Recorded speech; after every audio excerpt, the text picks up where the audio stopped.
जमशेदपुर से एक खास रिपोर्ट। जरबेरा यानी गरबरा फूल की खेती ने जिले के कई किसानों की किस्मत बदल दी है। जिला उद्यान पदाधिकारी अनीमा लकड़ा के अनुसार यह फसल पारंपरिक फसलों की तुलना में अधिक लाभदायक साबित हो रही है और इसकी मांग साल भर बनी रहती है।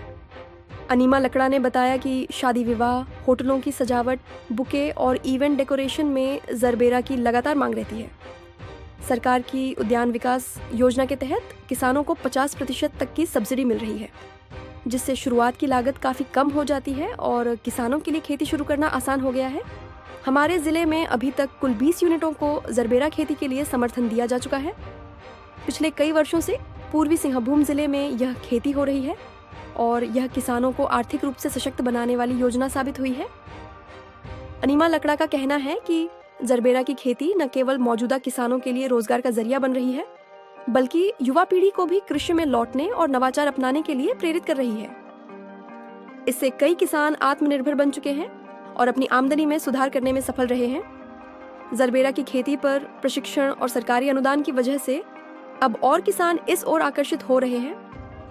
रिपोर्ट समाचार एक्सप्रेस, झारखंड। 24 घंटे 7 दिन के लिए अजय कुमार गुप्ता। सभी किसान भाइयों को मेरा जोहार। उद्यान विभाग की ओर से सरकार योजना चला रही है संरक्षित फूल की खेती, जिसमें हम लोग जरबेरा फूल को प्रोत्साहित कर रहे हैं किसानों को लगाने के लिए। इसमें हम लोग 50% अनुदान में भी स्कीम दे रहे हैं और इसमें 1000 स्क्वायर मीटर का एक शेड नेट रहता है, जिसमें आपको जरबेरा फूल, उसमें आपका मल्चिंग और ड्रिप उसमें साथ में लगा होना चाहिए। और ये सारी हम लोग योजनाएं इसमें देते हैं।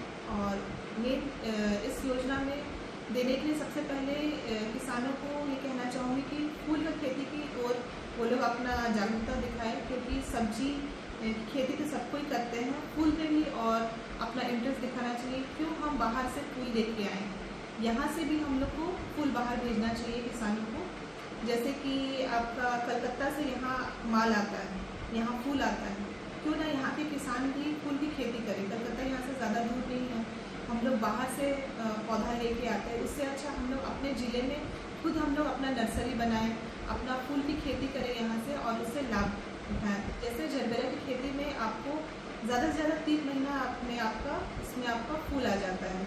और इसकी खेती करने के लिए थोड़ा भुरभुरा मिट्टी चाहिए और इसका मेड़ का तैयारी करने के लिए आपको 1.5 फीट ऊंचा होना चाहिए और 2 फीट आपका चौड़ाई होना चाहिए। और जो फूल का लगाने का दूरी होना चाहिए वो 30 मीटर बाय 30 मीटर होना चाहिए। और जो आपका जो क्यारी बन रहा है वो 1 फीट का दूरी में होना चाहिए।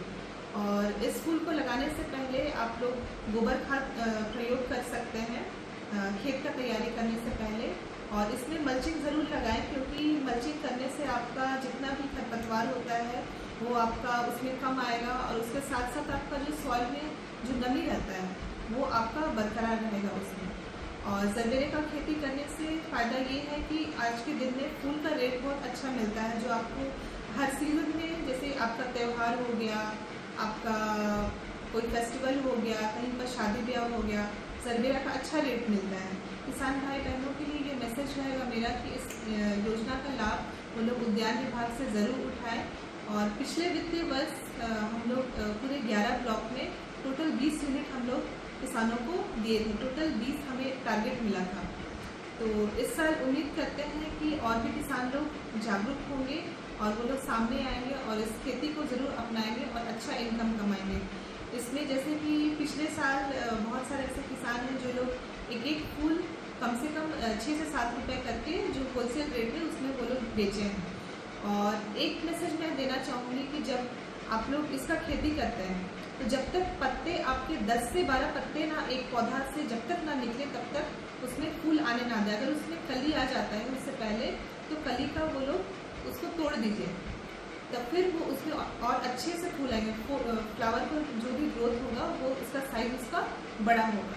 इसलिए इस चीज़ को ध्यान रखें। और ये भी मैसेज रहेगा कि जैविक खेती को आगे मैं बढ़ावा देना चाहूँगी। तो इसलिए मैं कहना चाहूँगी कि अगर किसी प्रकार का कीड़ा भी लगता है, माइट्स भी लगता है इसमें, तो उसमें जो भी जैविक खाद है, जो आपका निमास्त्र हो गया, जो आपका घर में बन सकता है, गौमूत्र हो गया, आपका नीम ऑयल हो गया, ये सब का छिड़काव करके आप लोग उसमें जो भी कीटनाशक जो भी कीट लगते हैं वो उसको इस्तेमाल करके उसको वहाँ से हटा सकते हैं।